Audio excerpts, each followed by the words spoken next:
मूल बांधी सर गगन समाना, सुखमन यों तन लागी। ये जो महासुख की घटना घटती है, योगी कैसे उसे घटाता है? वो अपने भीतर क्या करता है? वो किस भांति अपने को आकाश में डुबा देता है? मूल बांधी सर गगन समाना, ये उसकी प्रक्रिया है। जीवन ऊर्जा है, शक्ति है, लेकिन साधारणतः तुम्हारी जीवन ऊर्जा नीचे की तरफ प्रवाहित हो रही है। इसलिए तुम्हारी सब जीवन ऊर्जा अंततः काम वासना बन जाती। काम वासना तुम्हारा निम्नतम चक्र है। तुम्हारी ऊर्जा नीचे गिर रही है और सारी ऊर्जा धीरे धीरे काम केंद्र पर इकट्ठी हो जाती। इसलिए तुम्हारी सारी शक्ति काम वासना बन जाती। जितने तुम शक्तिशाली होगे उतनी प्रगाढ़ काम वासना तुम में पैदा होगी। इसलिए तो साधु डर जाते हैं, तो भोजन कम करते हैं, क्योंकि न भोजन लेंगे न शक्ति पैदा होगी, न शक्ति पैदा होगी न काम वासना उठेगी। साधु अपने को सुखाने में लग जाते। साधु धीरे धीरे ऐसी कोशिश करते हैं कि इतना ही भोजन लें जितने से रोज दैनिक शरीर का काम चल जाए, ऊर्जा बचे ना। मगर ये कोई साधुता हुई? ये तो नपुंसकता हुई। ये कोई साधना हुई? शक्ति न बचे तो तुम्हारे ब्रह्मचर्य का क्या अर्थ, क्या मूल है? कोई सार्थकता नहीं। निर्बल के ब्रह्मचर्य का क्या अर्थ है?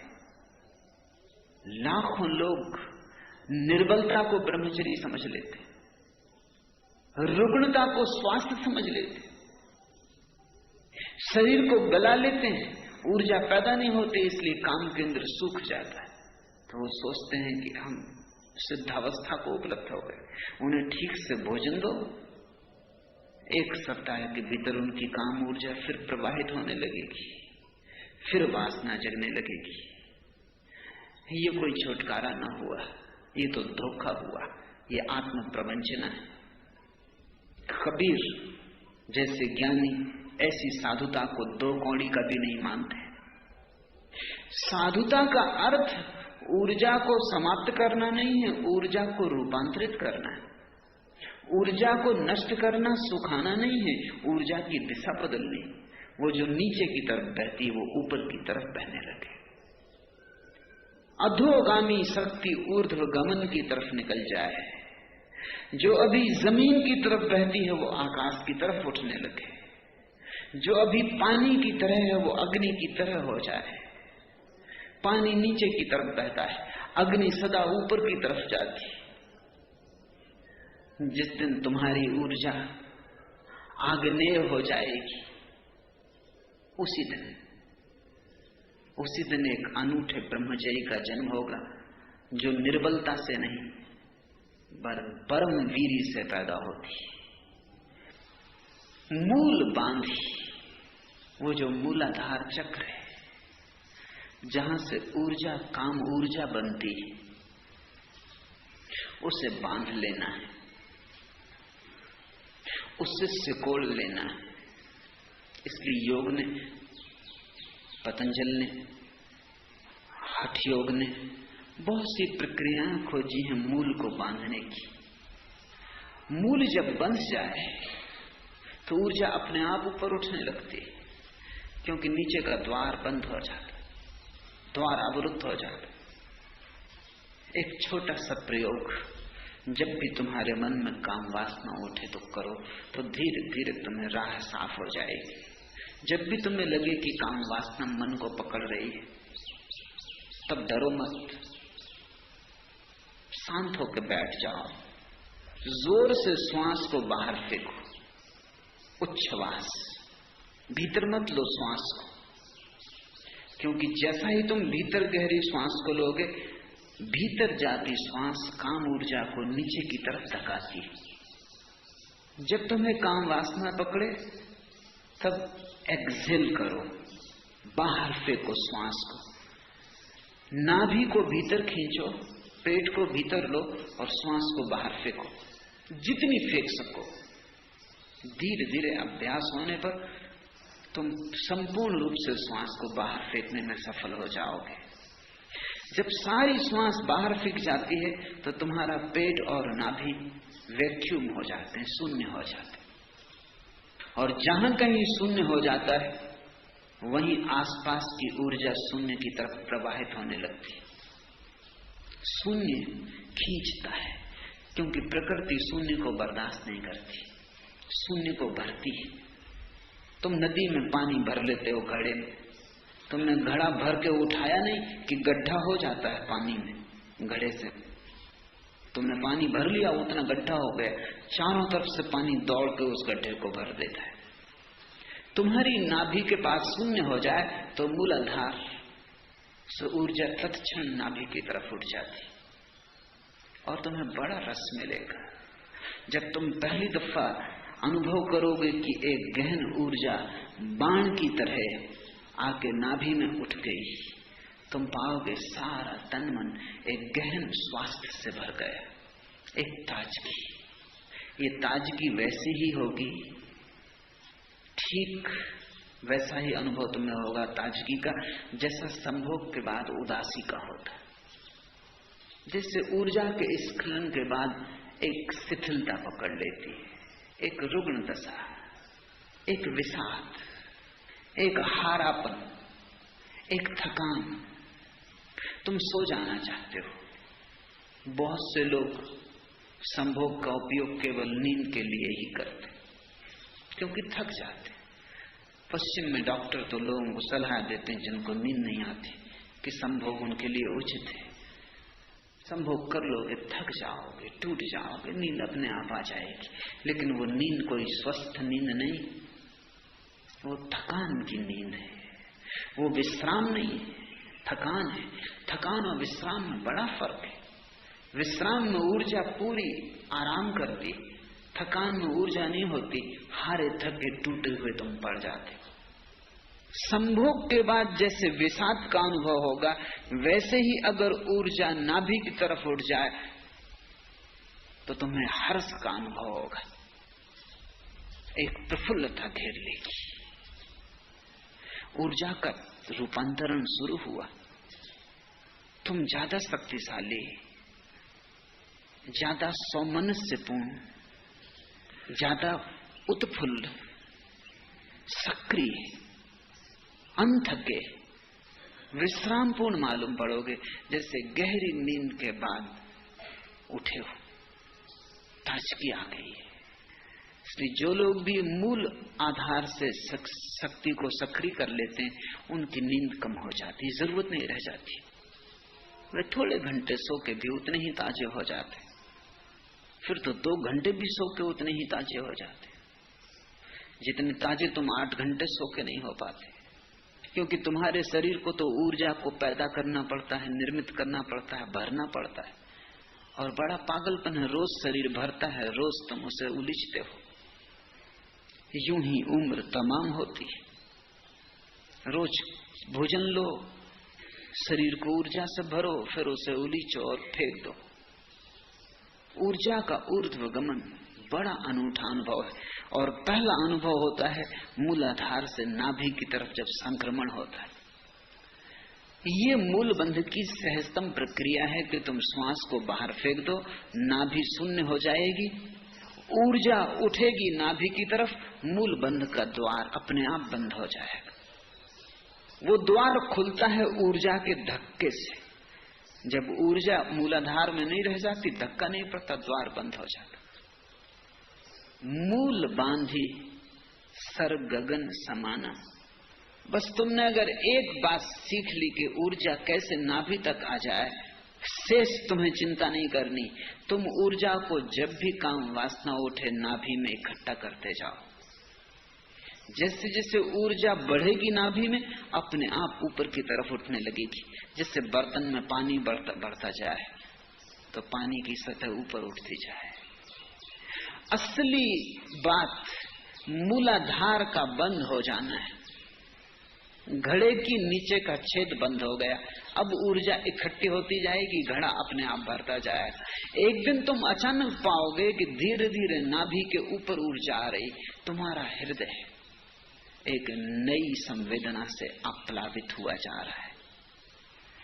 तुम कहते हो कि तुम प्रेम करते हो, लेकिन तुम कर नहीं सकते क्योंकि तुम्हारे हृदय में ऊर्जा नहीं है। तुम लाख कहो कि तुम प्रेम करते हो, तुम प्रेम कर नहीं सकते क्योंकि प्रेम तभी घटता है जब हृदय चक्र में ऊर्जा आती, उसके पहले घटता नहीं। तो तुम समझाते रहो अपने को कि तुम प्रेम करते हो, लेकिन तुमने किसी को प्रेम नहीं किया, ना अपनी पत्नी को, ना अपने बेटे को। ज्यादा से ज्यादा तुम अपने को प्रेम करते हो, बाकी तुम किसी को प्रेम नहीं करते, और वो भी बहुत कमजोर है, वो भी कोई बड़ा गहरा नहीं है। जिस दिन हृदय चक्र पर आएगी तुम्हारी ऊर्जा, तुम पाओगे भर गए तुम प्रेम से। तुम जहां भी उठोगे बैठोगे, तुम्हारे चारों तरफ एक हवा बहने लगेगी प्रेम की। दूसरे लोग भी अनुभव करेंगे कि तुम में कुछ बदल गया, तुम अब वही नहीं हो, तुम कोई और ही तरंग लेके आते हो, तुम्हारे साथ कुछ और ही लहर आती कि उदास प्रसन्न हो जाता है, कि दुखी थोड़ी देर को दुख को भूल जाता है, कि अशांत शांत हो जाता है, कि तुम जहां छू देते हो, जिसे छू देते हो, उस पर ही एक छोटी सी वर्षा प्रेम की हो जाती।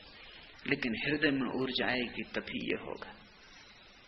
ऊर्जा जब बढ़ेगी, हृदय से कंठ में आएगी, तब तुम्हारी वाणी में एक माधुर्य आ जाएगा।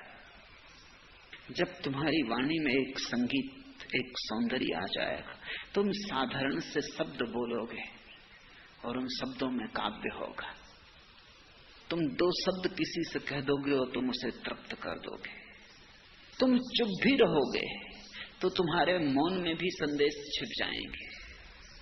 तुम ना भी बोलोगे तो भी तुम्हारा अस्तित्व बोलेगा। ऊर्जा कंठ पर आ गई। उपनिषद के गीत तभी तो फूटे होंगे जब ऊर्जा कंठ पर आ गई होगी। बुद्ध के वचन तभी तो निःसृत हुए होंगे जब ऊर्जा कंठ पर आ गई होगी। कुरान के वचन साधारण वचन है, लेकिन जब मोहम्मद ने उन्हें कहा था तब उन वचनों में कुछ बात ही और थी। तब वे किसी और ही लोक से आते थे। तुम भी उनको दोहरा सकते हो, लेकिन तुम्हारी ऊर्जा जहां होगी उन शब्दों में वही गुणधर्म प्रविष्ट हो जाएगा। अगर काम वासना से भरा हुआ आदमी कुरान को कितने ही तरन्नुम से गाए तो भी वो कव्वाली ही होगी। वो कुरान हो नहीं सकता, क्योंकि कुरान का संबंध शब्दों से थोड़ी है, तुम्हारी जीवन ऊर्जा से है। और अगर मोहम्मद कव्वाली भी गाएं तो वो कुरान हो जाएगा। उन शब्दों में भी नए भाव आविर्भूत हो जाएंगे, नई कौपलें लग जाएंगी, नए फूल लग जाएंगे। कृष्ण ने गीता कही, वो कंठ से आई ऊर्जा का की अभिव्यक्ति है, अभिव्यंजना है। कितने लोग गीता को कंठस्थ किए और कितने लोग रोज उसका पाठ करते रहते, कितने हजारों पाठ कर चुके। लेकिन अगर काम ऊर्जा मूलाधार से गिर रही है तो गीता तुम गाते रहो, वो गीता तुम्हारी ही होगी, भगवत गीता नहीं हो सकती। भगवत गीता होने के लिए तो चेतना का भागवत हो जाना जरूरी है। ऊर्जा ऊपर उठती जाती, एक घड़ी आती कि तुम्हारे तीसरे नेत्र पर ऊर्जा का आविर्भाव होता है। तब तुम्हें पहली दफा दिखाई पड़ना शुरू होता है। तुम अंधे नहीं होते, उसके पहले तुम अंधे हो, क्योंकि उसके पहले तुम्हें सिर्फ आकार दिखाई पड़ते हैं, निराकार नहीं दिखाई पड़ता, और वही असली में है। सब आकारों में छिपा है निराकार। आकार तो मूलाधार में बंधी हुई ऊर्जा के कारण दिखाई पड़ते, अन्यथा कोई आकार नहीं। तुम कहां समाप्त होते हो, कहां तुम्हारी सीमा है, कहां तुम शुरू होते हो? न कोई कहीं शुरू होता है, न कोई कहीं समाप्त होता है। सारा जगत संयुक्त है। तुम झाड़ों से जुड़े हो, पहाड़ों से जुड़े हो, चांद तारों से जुड़े हो। छोटा सा मकड़ी का जाला हिलाओ और अनंत आकाश के तारे भी कप जाते हैं, क्योंकि सारा अस्तित्व एक है। इसमें दो तो है नहीं कहीं, लेकिन तुम्हें अनेक दिखाई पड़ता है। अंधे हो, मूलाधार अंधा चक्र है, इसलिए तो हम काम वासना को अंधी कहते। वो अंधी है, उसके पास आंख बिल्कुल नहीं है। आंख तो खुलती है तुम्हारी असली आंख जब तीसरे नेत्र पर ऊर्जा आके प्रकट होती, जब लहरें तीसरे नेत्र को छूने लगती, तीसरे नेत्र के किनारे पर जब तुम्हारी ऊर्जा की लहरें आके टकराने लगती, पहली दफा तुम्हारे भीतर दर्शन की क्षमता जगती। इसलिए हमने इस देश में विचार की प्रक्रिया को फिलॉसफी नहीं कहा, हमने विचार की प्रक्रिया को दर्शन कहा। फिलॉसफी पश्चिम में दर्शन शास्त्र का नाम है, हमने वो नाम पसंद न किया, क्योंकि फिलॉसफी तो पैदा हो जाती है मूलाधार में ऊर्जा हो तब भी, लेकिन दर्शन पैदा नहीं होता। और मूलाधार में भटके हुए अंधे कितना ही सोचें, उनके सोचने का क्या मूल्य हो सकता है? वो सोच के भी क्या सोच पाएंगे? अंधा कितना ही प्रकाश के संबंध में विचार करे, सिर पटके गणित बिठाए, विश्लेषण करे, मीमांसा में उतरे, क्या हल होगा? अंधा जो भी कहेगा प्रकाश के संबंध में गलत होगा। अंधे को तो अंधेरा भी दिखाई नहीं पड़ता, प्रकाश तो बहुत दूर की बात है। तुम शायद सोचते होगे कि अंधे को अंधेरा दिखाई पड़ता है, तो तुम गलती में हो। अंधेरा देखने के लिए भी आंख चाहिए, अंधेरा भी आंख का ही अनुभव है। तुम आंख बंद करते हो, तुमको अंधेरा दिखाई पड़ता है, क्योंकि आंख खोल के तुमको प्रकाश का अनुभव है। अंधे को तो अंधेरा भी दिखाई नहीं पड़ सकता। अंधेरा और प्रकाश तो आंख के अनुभव है। तो अंधे सोच सकते हैं और बड़े दर्शन शास्त्र खड़े कर सकते हैं। Aristotle, Kant, Hegel, Bertrand Russell, पश्चिम के बड़े से बड़े विचारक भी दार्शनिक नहीं है। दर्शन एक अनूठी प्रक्रिया है जिसका संबंध विचार से नहीं, ऊर्जा से है। कपिल, कणाद, बुद्ध, महावीर, शंकर, नागार्जुन दार्शनिक हैं, विचारक नहीं है। क्योंकि दार्शनिक होने का अर्थ है जिसकी ऊर्जा की लहरें तृतीय नेत्र के तट से टकराने लगी, अब इसको दिखाई पड़ता है। ये कोई सिद्धांत नहीं बनाता, इससे जो दिखाई पड़ता है उसे सिद्धांत में बांधता है। ये टटोलता नहीं अंधेरे में, इससे जो दिखाई पड़ता है उसे शब्दों में उतारता है ताकि अंधों तक शब्द पहुंचाया जा सके। और जब तुम्हारे जीवन में आंख आती तब सिवाय परमात्मा के कुछ भी नहीं दिखाई पड़ता, सारा संसार माया हो जाता है, सिर्फ परमात्मा सच होता है। अभी माया सच है, परमात्मा एकमात्र असत्य है। तो तुम लाख कहो कि हम मानते हैं, लेकिन तुम जानते हो कि परमात्मा है नहीं। मानोगे तुम कैसे? जिसे जाना नहीं उसे मानोगे कैसे? जिसे देखा नहीं उसे तुम मानोगे कैसे? भीतर तो संदेह बना ही रहता है। पूज लेते हो मंदिर में जाके, हाथ जोड़ के मूर्ति के सामने खड़े हो जाते हो, जरा गौर करना, भीतर तुम संदेह के कीड़े को सरकता हुआ पाओगे।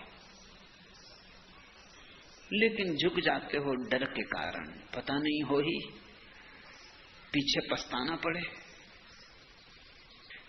मुल्ला नसरुद्दीन का एक मित्र मर रहा था। मित्र एक मौलवी था, पंडित था बड़ा, लेकिन मरते वक्त उसे भी कठिनाई होने लगी, क्योंकि पांडित्य मृत्यु में तो साथ देता नहीं। वो डरा। अब तक तो कहता रहा कि ईश्वर है, ये है, वो है, सब सिद्धांत, लेकिन अब उसे समझ में ना आए कि क्या करे। मौत करीब आ गई, क्षण भर की देरी है, क्या होगा क्या ना होगा। किसी ने कहा कि तुम मुल्ला नसरुद्दीन को क्यों नहीं बुला लेते, वो बड़ा ज्ञानी है, मरता क्या न करता। डूबते तिनके का सहारा ले लेते हैं। हो चलो बुला लो। नसरुद्दीन को संदेह तो था, भरोसा तो था नहीं, लेकिन कोई हर्जा नहीं। नसरुद्दीन आया और उसने कहा ठीक, तुम प्रार्थना करो कि हे परमात्मा, हे शैतान, मुझे संभाल। उसने कहा ये किस प्रकार की प्रार्थना है? नसरुद्दीन ने कहा कि मरते वक्त खतरा लेना उचित नहीं। पता नहीं परमात्मा हो या ना हो, और पता नहीं शैतान ही हो। तुम दोनों से ही प्रार्थना कर लो, जो भी होगा सहायता करेगा। इस घड़ी में किसी को नाराज करना ठीक नहीं। भय के कारण पूजा चलती है, श्रद्धा के कारण नहीं। परमात्मा पर भरोसा तो तभी आता है जब ऊर्जा तीसरे नेत्र में प्रवेश करती है, तुम देखने में समर्थ हो जाते हो। तब तक परमात्मा एक झूठ है और माया सत्य है। फिर सारी चीज बदल जाती है। परमात्मा सत्य हो जाता है, संसार झूठ हो जाता है। दर्शन की क्षमता, विचार की क्षमता का नाम नहीं, दर्शन की क्षमता देखने की क्षमता है, वो साक्षात्कार है। जब बुद्ध कुछ कहते हैं तो देख कर कहते हैं, वो उनका अपना अनुभव है। अननुभूत शब्दों का क्या अर्थ है? केवल अनुभूत शब्दों में सार्थकता होती। मैंने सुना है एक छोटे से गांव में मैं ठहरा हुआ था और शहर से एक डॉक्टर आया था गांव के ग्रामीणों को समझाने के लिए परिवार नियोजन के संबंध में। तो जिस घर में मैं ठहरा था उस घर के सामने के ही आंगन में ग्रामीण इकट्ठे हुए थे और डॉक्टर समझा रहा था, मैं भी बैठा सुन रहा था। परिवार नियोजन के संबंध में सब बातें उसने समझाई। एक ग्रामीण ने खड़े होकर पूछा कि आप विवाहित हैं? उस डॉक्टर ने कहा कि नहीं, मैं अविवाहित हूं। वो ग्रामीण हंसने लगा और भी हंसने लगे दूसरे ग्रामीण। तो उस डॉक्टर ने पूछा मामला क्या है? तो उस ग्रामीण ने कहा बंदर क्या जाने अदरक का स्वाद। लेकिन जीवन में जिन चीजों का तुम्हें कोई स्वाद नहीं मिला है उनको भी तुमने मान रखा है, और मानते मानते तुम्हें लगता है कि तुम्हें स्वाद भी मिल गया है। गुड़ कभी चखा नहीं, गुड़ शब्द सुना है। परमात्मा कभी चखा नहीं, परमात्मा शब्द सुना है। जल कभी पिया नहीं, जल शब्द सुना है। परमात्मा कभी पिया नहीं, परमात्मा शब्द सुना है। ऊर्जा जब तीसरी आंख पर प्रवेश करती तो अनुभव शुरू होता है, और ऐसे व्यक्ति के वचनों में तर्क का बल नहीं होता, सत्य का बल होता है। ऐसे व्यक्ति के वचनों में एक प्रामाणिकता होती है जो वचनों के भीतर से आती, किन्हीं बाह्य प्रमाणों के आधार पर नहीं। ऐसे व्यक्ति के वचन को ही हम शास्त्र कहते हैं। ऐसे व्यक्ति के वचन वेद बन जाते हैं। जिसने जाना है, जिसने जिया है, जिसने परमात्मा को चखा है, पिया है, जिसने परमात्मा को पचाया है, जो परमात्मा के साथ एक हो गया है, फिर ऊर्जा और ऊपर जाती है, सहस्त्रार को छूती है। मूल बांधी सर गगन समान, सर यानी सहस्त्रार। पहला सबसे नीचा केंद्र चक्र है मूल बंध, मूलाधार, और सबसे अंतिम चक्र है सहस्त्रार। उसे हम सहस्त्रार कहते हैं आखिरी चक्र को, क्योंकि वो ऐसा है जैसे सहस्त्र पखड़ियों वाला कमल हो, बड़ा सुंदर है। और जब खिलता है तो भीतर ऐसी ही प्रतीति होती जैसे पूरा व्यक्तित्व सहस्त्र पखड़ियों वाला कमल हो गया, पूरा व्यक्तित्व खिल गया। जब ऊर्जा टकराती है सहस्त्रार से तो उसकी पखड़ियां खिलनी शुरू हो जाती। सहस्त्रार के खिलते ही व्यक्तित्व से आनंद का झरना बहने लगता है। मीरा उसी क्षण नाचने लगती है। पद घुंघरू बांध मीरा नाची। उसी क्षण में चैतन्य महाप्रभु पागलों की तरह उन्मत्त होकर नाचने लगते। मूल बांधी सर गगन समाना सुखमन यों तन लागी। बड़ी अनूठी बात है ये, सुखमन यों तन लागी। ऐसा सुख पैदा होता है कि आत्मा तो नाचती ही है, आत्मा तो नाचेगी ही, लेकिन नाच इतना गहन हो जाता है कि शरीर तक उस नाच में नाचने लगता है। शरीर तक आनंदित हो जाता है, जो कि जड़ है।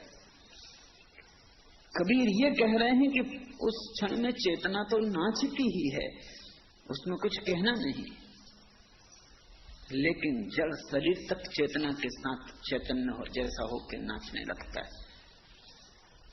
चेतना तो प्रसन्न होती है, रोआ रोआ शरीर का आनंदित हो उठता है।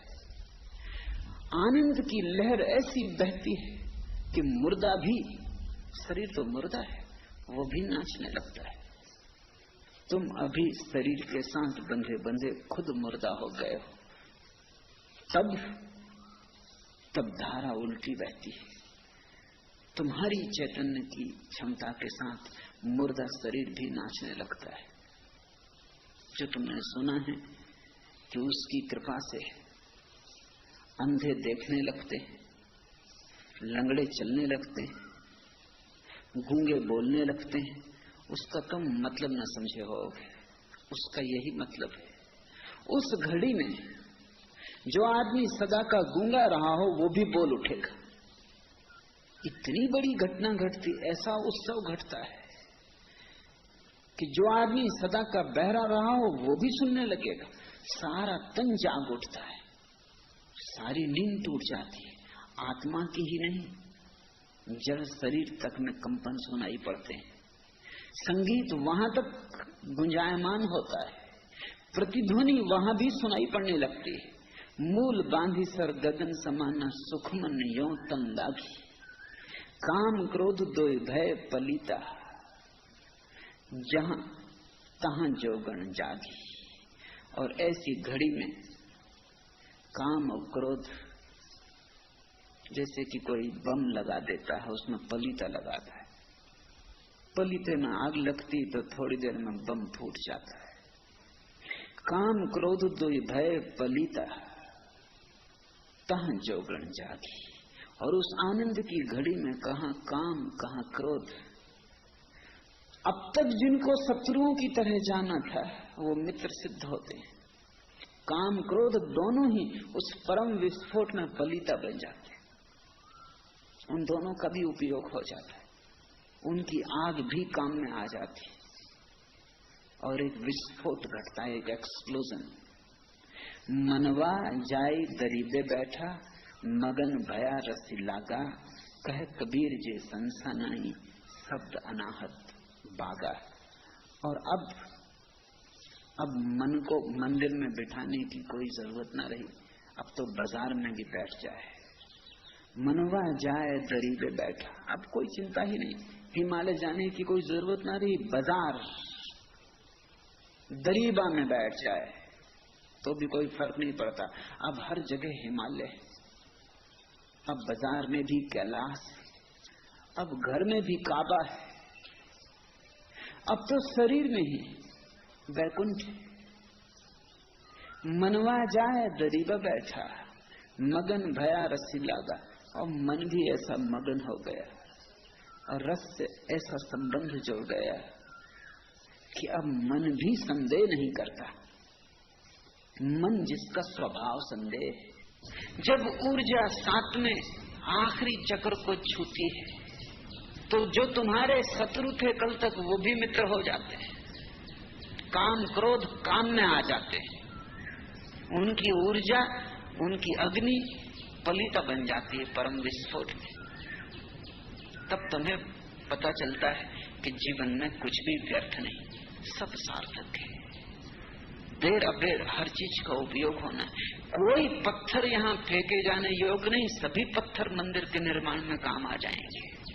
इसलिए जल्दी मत करना फेंकने की, और दुश्मनी मत करना। परमात्मा ने ऐसा कुछ बनाया ही नहीं जिसका सदुपयोग न हो। ये हो सकता है आज तुम्हें कोई उपयोग न सूझे, और आज तुम जिस पत्थर को फेंक दो कल तुम पछताओ। कल तुम्हें पीछे जाकर पता चले कि वही पत्थर तो मंदिर की मूर्ति बनने को था, या वही पत्थर मंदिर का शिखर बनने को था। कुछ भी फेंकना मत, सब संभाल के रखना।